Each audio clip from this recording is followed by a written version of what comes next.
Thank you very much for coming, all of you. It's, we don't usually get crowds like this at pure crypto conferences, so this is kind of new to me. About myself, I'm a PhD student in cryptography, and of course that's something we're all quite interested in here at CCC. and in the keynote, we talked about crypto, which is so strong that even the NSA can't break it. And well, yeah, we have AES, and AES is good.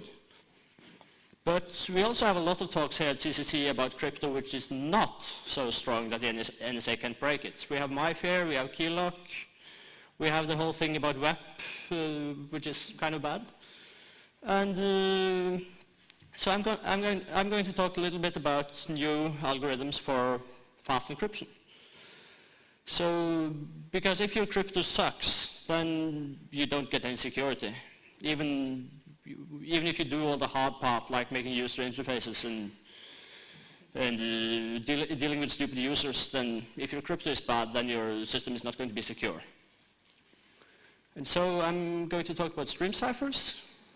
And as opposed to a lot of the cool talks here at CCC, I'm not really going to talk about my own research, because I want to break stuff. Breaking stuff is cool.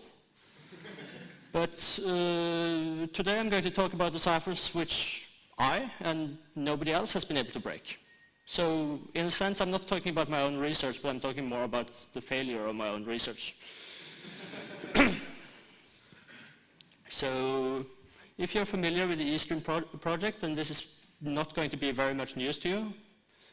But anyway, I hope you enjoyed the talk.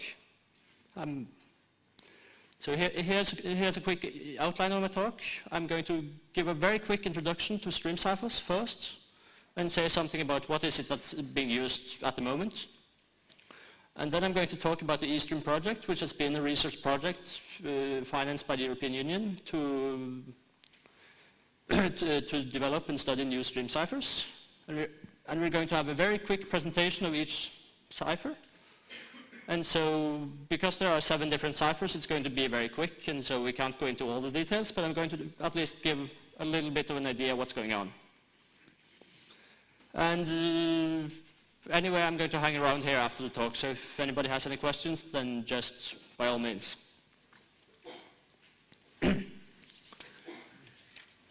Okay, so first of all, what the hell is a stream cipher? Well, it's sort of inspired by the idea of a one-time pad. And as somebody mentioned in another of the lectures, when somebody is talking about a one-time pad, they're usually wrong. So, but the basic idea is that a stream cipher is some sort of finite state machine, and you give it some initial input, and it produces a sequence of random looking keystream. And so if this was a one-time pad, then we would just be getting through randomness. And so it would be theoretically secure except against stupid users. But in the case of a stream cipher, we have instead what is basically just a cryptographic random number generator with some particular properties. So we have the key and the IV which goes in, and the key is the source of the entire security. That's the only thing which is secret. But so, just as for one-time pad, when you can only use a random stream once. And so to be able to use the same long-term key several times, you also have an initialization vector, or an IV, or a nonce, which basically ensures that even if you don't change the key, you get a new stream. And so what comes out of the stream cipher is just a sequence of random, or hopefully random looking symbols. So it can be single bits, it can be bytes, it can be 32-bit words, it can be larger chunks. And you just combine it with the data stream you want to encrypt using XOR. And of course the stream cipher is evolving deterministically, and in order for it not to be easy to just reconstruct what's going on, it has to be evolving in some kind of nonlinear way, so that you can't just solve all the equations. And so what do we mean by security? Well, the usual assumption is that the attacker has the specification and the attacker can choose the initialization values, which are public, and he also knows the keystream which is coming out. And in order to have an actual attack, we need something which breaks the cipher in some way easier than checking all the possible keys. And so, for example, if you consider a hypothetical attack machine which just brute forces a billion keys per second, and you have 2 to the 25 copies of this circuit, and you run it for a year, then you can expect to break an 8-bit key. And so to have an attack, you need something which basically costs less in money or time or whatever. And so you have two main types of attack. You have a distinguishing attack, which is that the keystream should really look like it's random. And you shouldn't be able to come up with some kind of statistical test to distinguish it, because then you can learn something about the message. And also a more serious kind of attack is if you're able to recover the internal state of the state machine. Because then you can predict future keystream output, and you can probably recover the key, and that's very bad.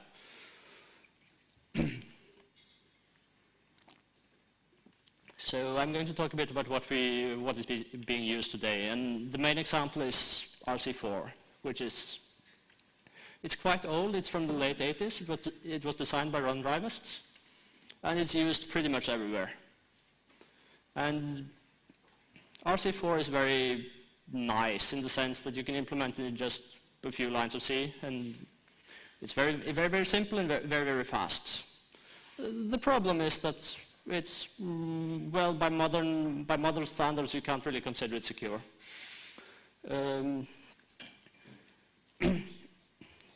At the moment, you don't have any general attack to break it, but I wouldn't trust that the NSA can't break it. I wouldn't trust that somebody who is implementing it as part of some larger program is able to use it correctly. And anyway, there are better options, so don't use RC4 in new applications. And then there's AES. You have to use AES. AES is a block cipher, so it's just a keyed permutation from 128 to 128 bits. And you have to use it in some kind of mode operation, and already there a lot of people mess up. A lot of people use CBC mode, which is good. I prefer counter mode, which basically turns AES into a stream cipher.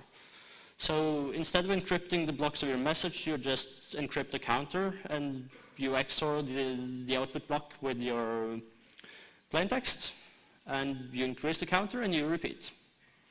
So for all practical purposes, it's a stream cipher, just like we've been discussing. And of course, AES is good, and we believe that AES is secure, and it's the standard, and everybody uses it. And it's quite reasonable. It's quite fast in software. It's not too big and not too ugly in hardware. On the other hand, there's some sort of issues about monoculture. Because as long as AES is not broken and everybody uses it, well, great. But in the unlikely event that somebody should break AES, then you die. Then nothing works anymore.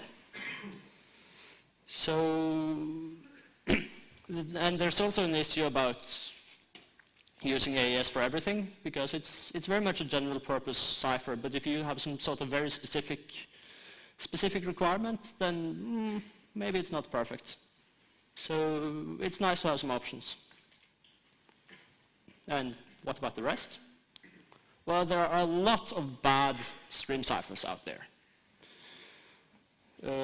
You have the A5 ciphers used in GSM, broken. You have E0 used in Bluetooth, broken. You have MyFair, you have Keylock. People have been talking about them at CCC this year, broken. You have the EU project NIST, which was evaluating all sorts of different cryptographic primitives, and all the stream ciphers were sort of not successful. And so the state of the art in 2004 was really quite bad.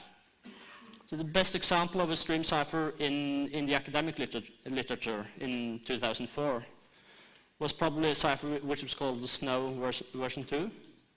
So who here has heard about Snow version 2? Raise your hands, please. Oh, okay, somebody. And who here has actually seen Snow used for anything? So there's clearly a demand for secure stream ciphers, but the problem seems to be that most of them suck. And so eStream was a research project as part of a European Network of Excellence, which included a lot of different universities and also a lot of different companies. And eStream was the encrypted stream cipher project, and the goal was really to identify new stream ciphers that might become suitable for widespread adoption. And the ciphers should provide some kind of advantage over AES, at least in one aspect. It might not, you can't expect it to be better at everything, but it should be better at something. And so eStream was not a standardization process. It was just a research project to see if we can understand better what is going on. And so it's worked mostly like the AES competition previously, like a demolition derby. So there were 34 different ciphers which were submitted, and then everybody spent the next few years trying to break each other's designs. Which is a lot of fun, because you get to break things. Yay! And there were two kinds of intended applications. One, Profile 1, which was software ciphers. And so they should be fast, efficient, output keystream at tremendously high rates, and so on. And there was Profile 2, which was for really itsy-bitsy hardware thingies with not much power, not very many gates, not very much of anything, but it should have some kind of crypto anyhow. And so a final portfolio consisting of 8 stream ciphers was selected in April this year. And the goal of my talk is really to give a very quick run through of those ciphers, and so that more people get to know about them. So first discussing the Profile 1 ciphers. The formal requirement for Profile 1 was that you should have a key length of at least 128 bits. And the IV, the nonce, should be either 64 or 128 bits. And so the portfolio consists of 4 different ciphers. There's HC 128, there's Rabbit, there's Salsa 20, and there's Sosumanuk. And I believe actually one of the designers of Sosumanuk might be here, although I don't see him. But oh well. So moving right along.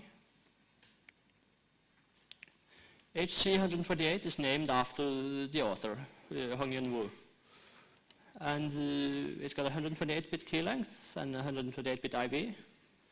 The state is quite large, because it consists basically of 2 large registers. And it outputs 32-bit values. And for a single key and IV, you can produce 2 to the 64 bits, which should be enough for anybody. And it's expected to have 128-bit security. And so the basic update parts of the cipher is attempted illustrated here. So the basic idea is that the cipher starts with one of the registers at position 0, and then it updates the value of that position using a nonlinear function g and 3 other cells. And then it uses that cell, which is then a 32-bit word, and combines it with some other 32-bit values that it gets from the other array. And it uses It uses basically part of its state as the index and SBooks lookup. And so you go through the state array, updating it at each position, and using the other array as the SBooks, and then you switch. So you go through the second array and update all the values while using the first array as the SBooks, and then you repeat. So I think this is the only.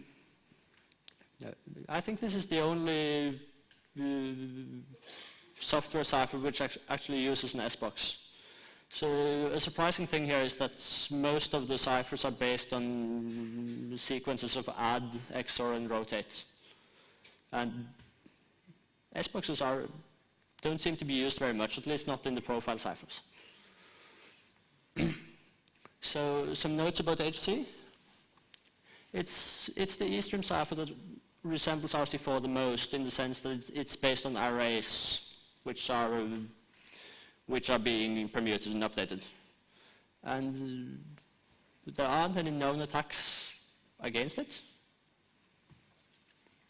So there has been some discussion about cache timing, because 4 kilobytes of state is really quite large, and you have to do lookups in the state that's more or less random.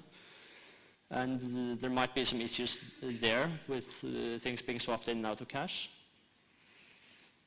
But anyhow, when you are encrypting very long messages, it becomes very fast, because the actual state update function is very simple. It's just some rotation and some addition.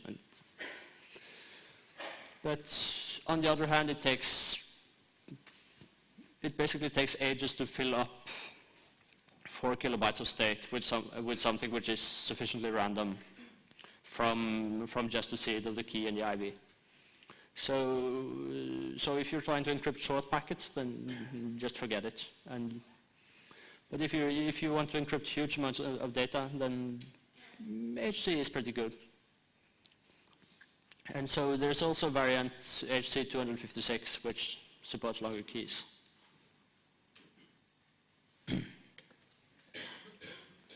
Moving on, there's Rabbit. Rabbit was designed by the Danish company Cryptico. It's got a 128-bit key length and a 64-bit IV.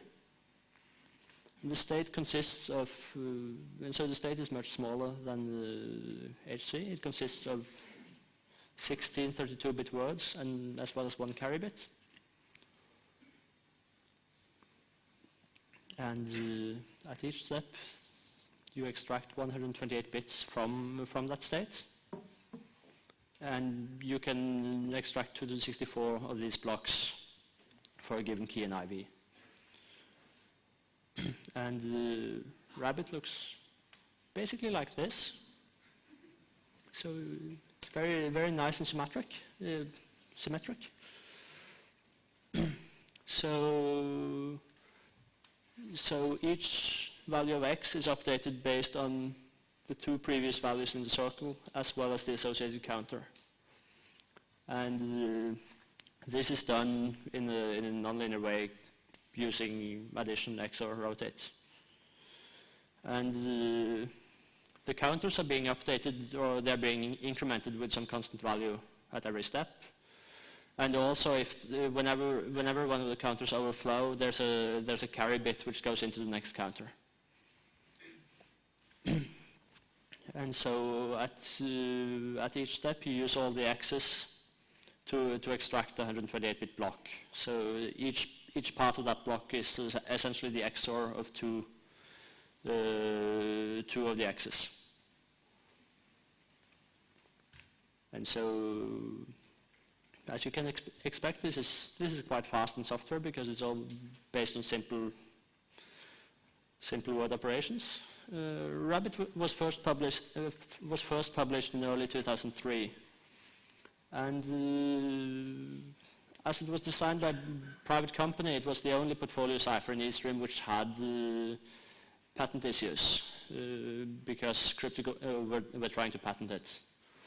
but it's always been free for non-commercial use, and it was also announced in this summer that the Cipher was released into the public domain. So this is not a problem anymore.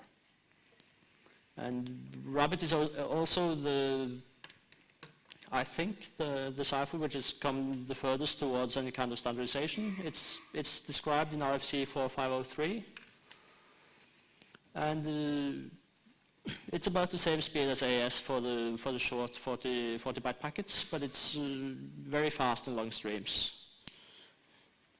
So at least one of the highly optimized implementations is running at 2 cycles per byte on, I don't remember which platform, but this is quite efficient. AES is running at like 15, 20, again, depending on the platform. So, moving along, we got Salsa 20. And Salsa 20 was designed by DJB, and I'm sure most of you know who DJB is. He has a bit of a reputation. And I've mostly met DJB in the context of pure academic cryptography, and in that field he is a big expert, really. And if he's talking about crypto, then you should probably listen. If he's talking about various other things, then maybe not so much. I don't know.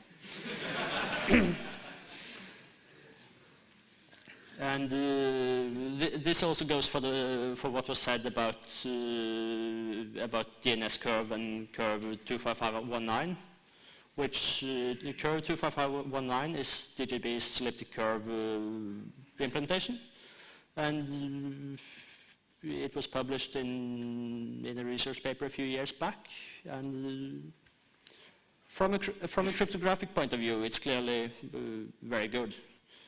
From a practical point of view, with respect to patents and standardization and politics and all that, then maybe not so good, but at least the crypto seems to be good.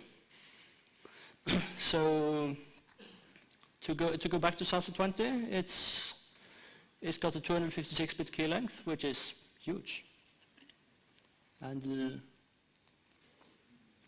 the IV is 64 bits. And the state consists of a 4x4 matrix of 32-bit words, so it's 512 bits.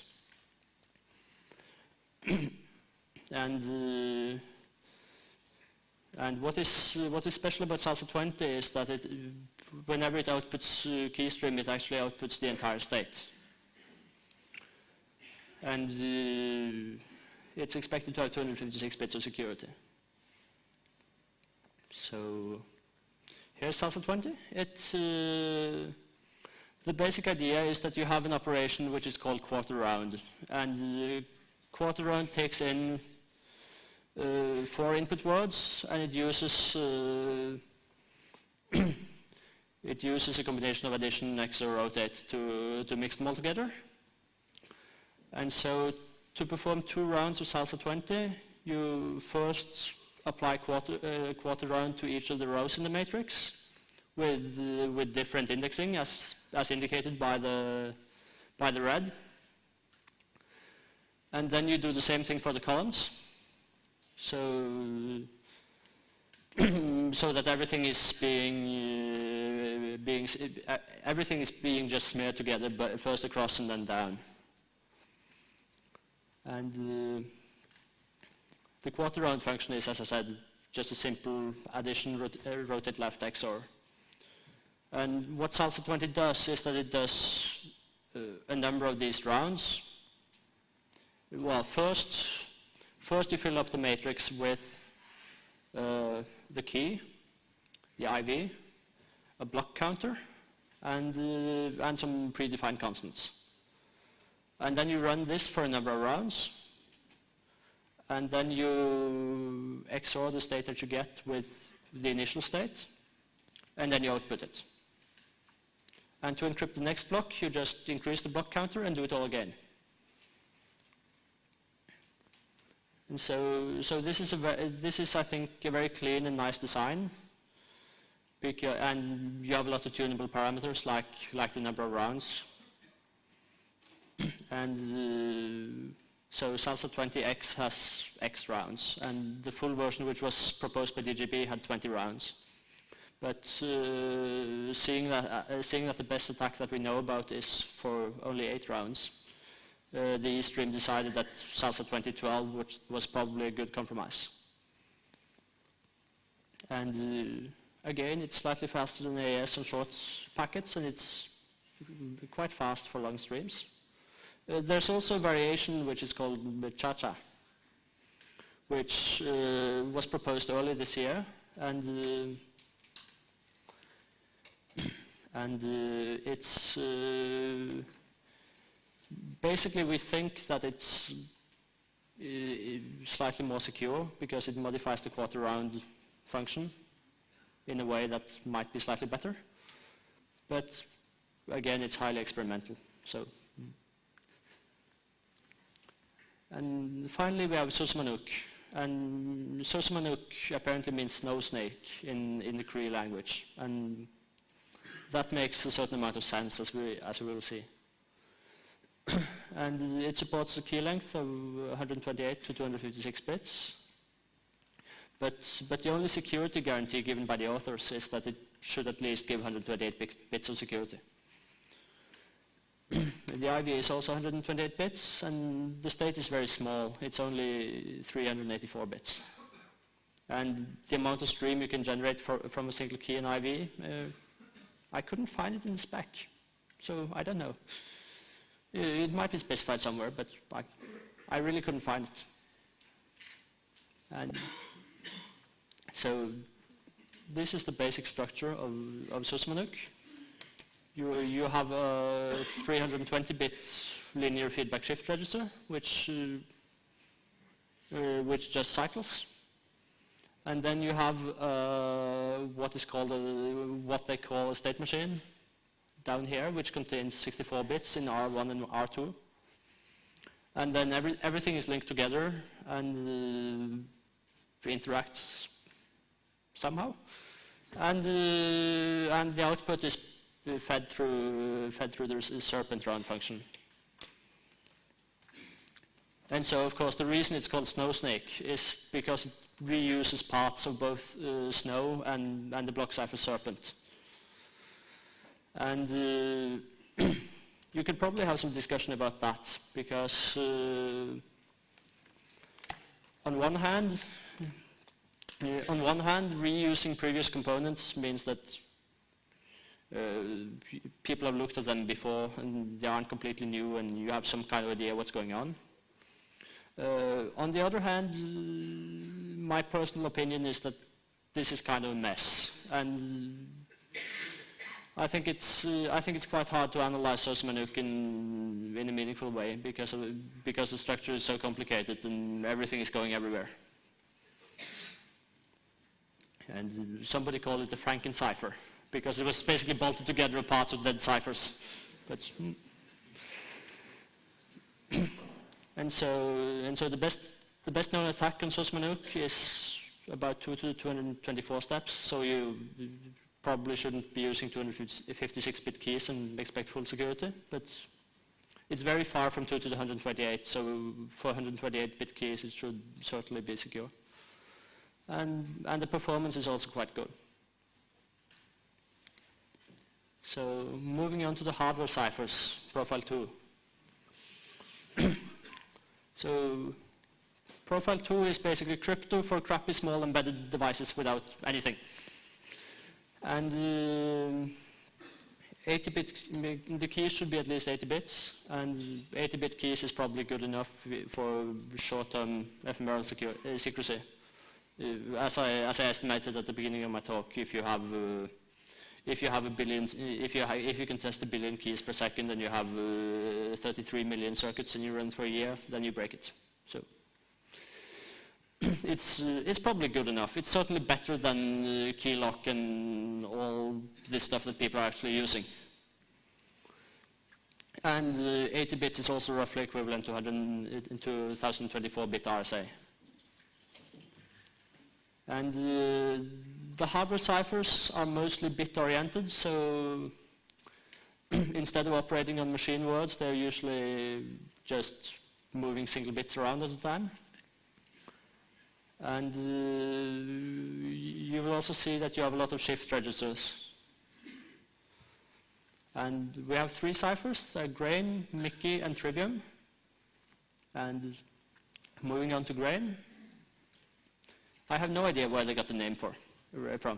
But that's a problem in general with things. You have to think of a name. Okay, somebody has a bright idea. Ooh, name. And the key length is 80 bits. The IV is 64 bits. And now when you look at the state, it's just 2 80-bit registers. So 160 bits. And comparing to the software ciphers, that is, of course, very small. Again, I don't think the amount of keystream is specified anywhere. But it outputs 1 bit at a time. But that bit, but the state doesn't depend on the 16 last bits. So if you unroll the loop, you can produce 16 bits in 1 clock cycle at the cost of a slightly larger implementation. And the security is thought to be 79 bits, because there is a very simple way to check 2 keys at once. So if you're trying to brute force the key, then you can do it twice as fast. And so this is the basic structure of Grain. You have an 80-bit linear feedback shift register, which is completely linear.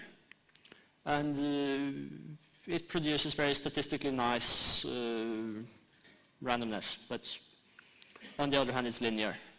But then it's linked to an 80-bit nonlinear register, which is evolving more unpredictably in a sense. It's much harder to analyze how the state is evolving. And so at each step, you take 5 bits from the state and put it through a nonlinear a Boolean function. And then you XOR it with 7 more bits from the state and output it. And so, as I said, you can unroll this so that you get 16 bits at a time instead. And Grain is the most compact of the hardware ciphers. It can be implemented in, I think, about 1,300 NAND gates. I think that's quite small. I don't know all that much about hardware implementation. And the fact that you can unroll the loop at the cost of a larger implementation means that you have a trade-off between size, power, speed, and you can make different choices. On the other hand, the security of the cipher is extremely tight, and you have an attack on the initialization procedure, which is about the same as brute force. There's a sliding property, which means that you're able to check 2 keys at once when you are doing a brute force attack. And you can also make a kind of time memory trade-off, which is, I think, the only part of my own research which appears in this talk, which means that if, for some reason, you have to crack 1 billion different Grain keys, and you have access to huge theoretical amounts of data for each key, then you can probably do it faster than just brute forcing all the keys. Which may or may not be useful. I don't think it's very useful, but at least it's something. And there's also a 128-bit version of Grain, which basically replaces the registers with 128-bit registers instead of 80. Then there's Mickey. Mickey is one of these very cute abbreviations. It stands for Mutually Irregular Clocking Keystream Generator. And you have 80 bit of key length, 80 bit of IV, 200 bits of state, so it's a bit larger than Grain. And you can output 2 to the 40 bits for 2 to the 40 different IVs before you have to change keys. Mickey looks sort of like this. Again, you have 2 different registers which are coupled together. But in this case, the coupling is a bit more complicated. So at each step, you get a control bit which decides what kind of feedback you get in the linear register. And similarly, there's a control bit which chooses between 2 different nonlinear feedbacks. And this construction means that you can't unroll Mickey the same way you could with grain, because it's tied to, there are too many dependencies. And so Mickey is, I think, the slowest and largest of the hardware ciphers, but again, the security margin may be somewhat better. There aren't as many near-miss attacks on Mickey as on the others. There might be some concern that you get side channel problems because of the irregular clocking, but that depends on how you implement it, I guess. And there, as before, there's a variant which supports longer keys. And the final portfolio cipher is Trivium. And the name refers both to the structure of the cipher, which is divided in 3 similar parts, and also because the design is so simple that maybe somebody someday can write a paper with the title 3 Trivial Attacks on Trivium. That would be nice. And so the key and IV are both 80 bits. The state is quite a bit larger than the other 2. And this time you can unroll the output for 64 bits. So instead of outputting 1 bit at a time, you can implement it as a larger circuit and output 64 bits at a time. And so this is the only cipher I didn't draw my own figure for, because this was the figure by Christophe de Canier in the original paper, and it's so nice that I just keep it. So the basic idea is that you have 3 registers, and at each step you take a few bits out of some specific positions, and so these 3 registers are all linked together and modify each other. And the only nonlinearity in Trivium are these 3 AND gates, here, there, and there. Everything else is just linear. And also the output function is just a simple XOR of 6 different state bits. So this is the fastest cipher in Profile 2, at least if you unroll the loop. And it's also fast in software on some architectures, because you can unroll it so it works on 32 bits or 64-bit chunks at a time, and then you can implement the logic without too many complications. And because it's so simple, everybody's been trying to break it, and nobody's quite succeeded. There are some guess-indeterminate attacks which break it by, I think, complexity 2 to the 83 instead of 2 to the 80. And there's also a quite new paper which tries to attack the initialization, and it works for almost all of the initialization they think. So again, the margin of security is maybe not very large. And the attack by Maximov and Bjørstad also means that you can't really use a longer key because the security doesn't increase.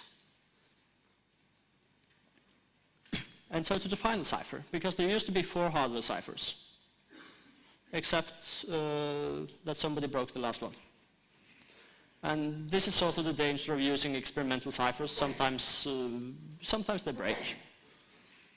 And but it should be said that FCSRH was probably also the least understood cipher in the hardware category. It was using some kind of weird nonlinear registers that hadn't really been studied very much. And so this attack was actually quite good. It breaks the cipher more or less in real time. So, which is bad.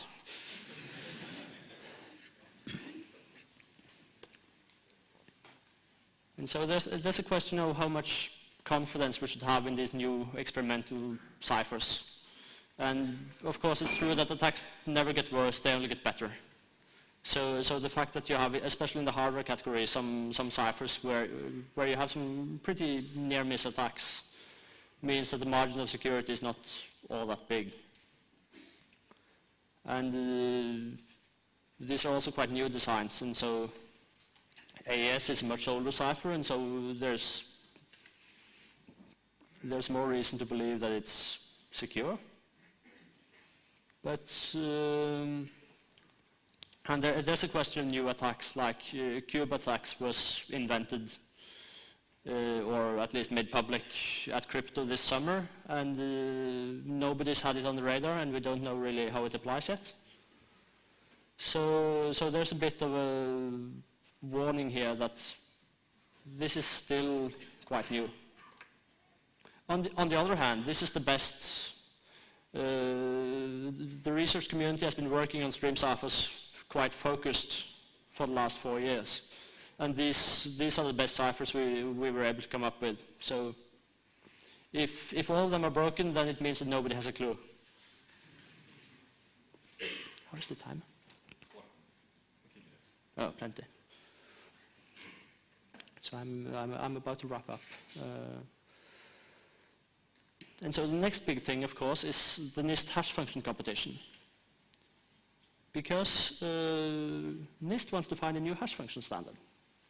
And so they've announced a contest similarly to the AES process and to eStream, in that everybody can submit a design, and then there's going to be a competition to see which will become the standard.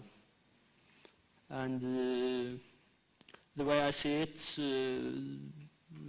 what we know about hash functions today is maybe 10 years behind the understanding of ciphers. And like sort of like DNS, everything breaks if you have a bad hash function. If you use MD5, then your crypto may be great, but it just isn't secure. So it's going to be very interesting to see what will come out of this. And there seems to be an exponential number of submissions in the AES process. I think there was maybe about 10 proposals. For eStream, there was 34. And in this case, they actually got 64 different submissions for the call for primitives. And already a lot of them have been broken, but there are still plenty left. And this competition is going to be going on for another 3.5 years. So there's plenty of time. It's an open process. Everybody can contribute implementations, analysis, whatever.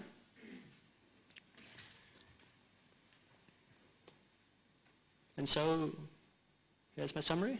The eStream project has identified 7 new promising stream ciphers, and they have different performance trade-offs, and all of them are better than AES in some respect. Either they are faster, they are smaller, they are whatever.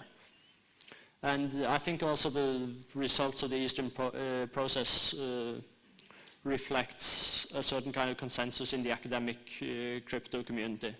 Because there was an anonymous poll at Fast Software Encryption in February, and which tried to rank the confidence in the different candidates by cryptographers, and it corresponded to the final portfolio. So this was the best we were able to come up with, but of course, something may be broken in the future, and if you're in doubt, AES, preferably in counter mode, if you ask me, is still the safest choice. Thank you.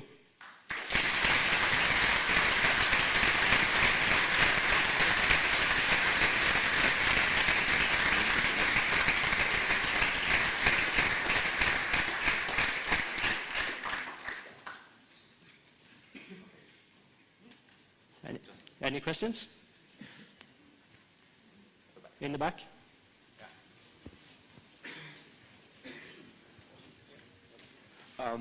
In the initial call to eStream, they were looking for authenticated encryption too.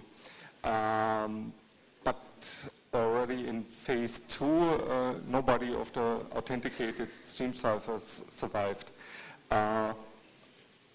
When I want to apply encryption and integrity, what should I use? AES Encounter and AES CVC Mag?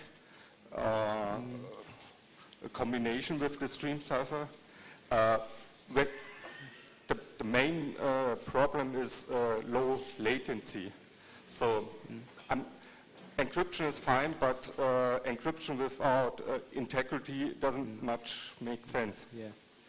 Yeah. So the question was what you should do if you want, or if you need integrity as well as encryption, and I completely agree. A lot of things stop working if you don't also use some kind of integrity checking with your crypto, and and the best thing to do is to use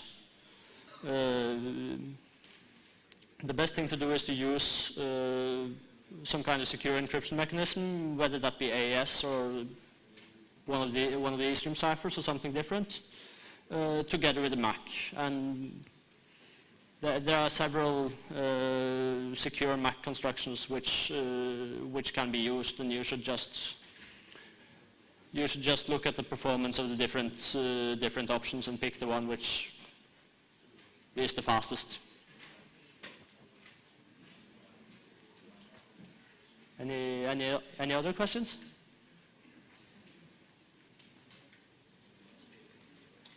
No? Well, I'll be around afterwards, so feel free to approach me if you have any other questions. Thank you.